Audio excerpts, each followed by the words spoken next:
Hi friends, welcome to Shakti's kitchen. Advance happy Pongal. கொஞ்சம் late ஆகிடுச்சுங்க. நான் நேற்றே போடலான்னு நினச்சேன். எனக்கு கொஞ்சம் உடம்பு சரியில்லாத ஆகிடுச்சு. வாங்க, ஒரு அருமையான கோயில் ஸ்டைலில் பொங்கல் செய்ய போகிறோம். நீங்கள் இதை செஞ்சு பார்த்துட்டு வந்து எனக்கு கமெண்ட் போடுங்க எப்படி வந்ததுன்னு. ரொம்ப டக்கராக வருங்க. ஈஸியாக ஒரு 10 மினிட்ஸில் நம்ம செஞ்சு அசத்திடலாம். எவ்வளோ அருமையாக இருக்குது பாருங்கள். வாங்க இப்போ எப்படி செய்யலான்னு பார்த்துடலாம். 1 கப் அரிசிக்கு 1/4 கப் பாசிப்பருப்பு போதும். இல்லைனா அதிகமாக போட்டிங்கன்னா களி மாதிரி இருக்கும். இப்போ இந்த 1/4 கப் பாசிப்பருப்பை இந்த அளவுக்கு கலர் டர்ன் ஆனால் போதும். ரொம்ப அருமையாக இருக்கும், ரொம்ப வாசனையாக இருக்கும். தீச்சிடாதீங்க. இதே மாதிரி கோல்டன் ப்ரௌன் கலரில் வறுத்து எடுத்துக்கங்க. இது ஒரு குக்கரில் போட்டுடலாம். குக்கரில் தான் செய்ய போகிறோம். ரொம்ப சீக்கிரம் 7 to 8 மினிட்ஸில் சீக்கிரம் செஞ்சிடலாம். 1 கப் பச்சரிசி 1/2 மணி நேரம் நல்லா வாஷ் பண்ணிவிட்டு ஊற வச்சுருக்கேன். இப்போ 1 கப் பச்சரிசிக்கு 3 கப் தண்ணி எடுத்துக்கலாம். இதையும் குக்கரில் சேர்த்துட்டு 1 ஸ்பூன் நெய் சேர்த்துக்குங்க. இது குழஞ்சாலும் அப்படியே தனித்தனியாக நல்லா இருக்குங்க. அல்வா மாதிரி இருக்கும். இப்போது இது 3 விசில் விடலாம். போதும், 3 விசிலே கரெக்டாக வந்துடும். 1 கப் அரிசிக்கு 2 கப் வெல்லம் எடுத்திருக்கேன். இவ்வளோ அளவு சேர்த்தா தான் அந்த பொங்கல் அவ்வளோ டேஸ்ட்டாக சூப்பராக வருங்க. உங்களுக்கு வேணும்னா கொஞ்சம் கம்மி பண்ணிக்கோங்க. இப்போது இந்த 2 கப் வெல்லத்தில் 1/2 கிளாஸ் தண்ணி ஊற்றி நம்ம ஜஸ்ட்டு கரைச்சிக்கிறோம். அவ்வளோதான். பாவு எதுவுமே காய்ச்ச வேண்டாம், கரைச்சி மட்டும் வச்சுக்கலாம். இப்போ ஒரு பேன் வச்சுட்டு இதில் ஒரு 2 ஸ்பூன் நெய் விட்டு நீங்கள் முந்திரியை வறுத்து எடுத்துக்கலாம்.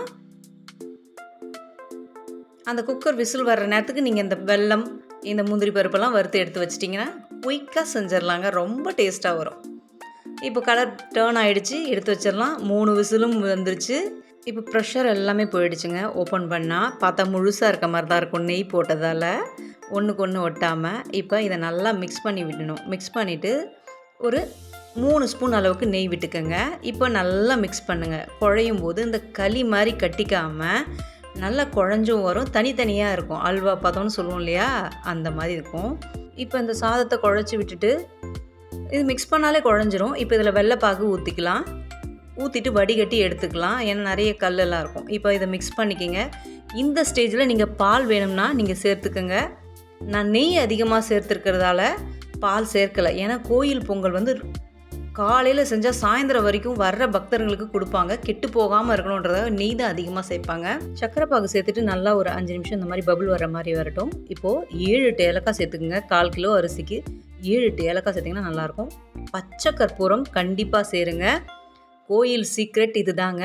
இவ்வளோ அளவு தான் எடுத்துக்கணும். 1/4 கிலோவுக்கு ஜஸ்ட்டு ஒரு பிஞ்ச் ஆஃப் பச்சை கற்பூரம் தான் நம்ம சேர்த்துக்கணும்.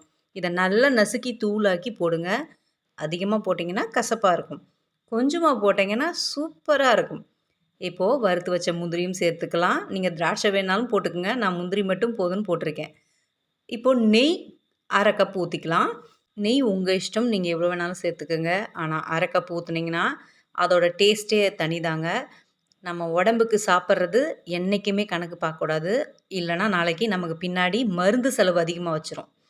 பாருங்கள், அருமையான சூப்பரான கோயில் சக்கரை பொங்கல் ரெடிங்க.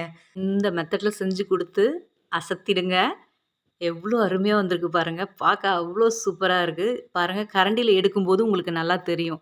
அதாவது களி மாதிரி கட்டியாக வராமல் ஒவ்வொன்றும் அப்படியே பாருங்கள் பிரியுது பாருங்கள், அல்வா மாதிரி. அங்கே பாருங்கள், அதுக்கு தான் நான் சொன்னேன். அங்கே எந்தெந்த டைமில் நான் நெய் சேர்த்தேன் பார்த்தீங்களா, அது இந்த மாதிரி வர்றதுக்கு தான். எவ்வளோ சூப்பராக வந்திருக்கு பாருங்கள்.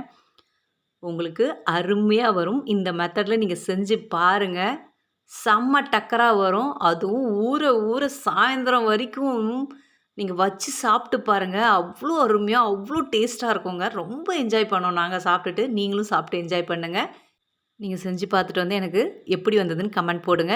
எப்படி ருசி இருந்ததுன்னு சொல்லுங்கள். கண்டிப்பாக கமெண்ட் போடணும். உங்களுக்கு இந்த வீடியோ பிடிச்சிருந்தா லைக் பண்ணுங்கள், ஷேர் பண்ணுங்கள், கண்டிப்பாக சப்ஸ்கிரைப் பண்ணுங்கள். நீங்கள் செஞ்சு பார்த்துட்டு வந்து சக்திக்கு கண்டிப்பாக நல்லா வந்தது சக்தின்னு ஒரு கமெண்ட் போடுங்க. எனக்கு ரொம்ப சந்தோஷமாக இருக்கும். விஷ் யூ ஹாப்பி பொங்கலுங்க. சந்தோஷமாக கொண்டாடுங்க. தை பிறந்தால் வழி பிறக்கும்னு சொல்லுவாங்க. நம்ம எவ்வளோ கஷ்டம் வந்தாலும் கண்டிப்பாக ஒரு வழி பிறக்கும். கவலைப்படாதீங்க, சந்தோஷமாக இருங்க.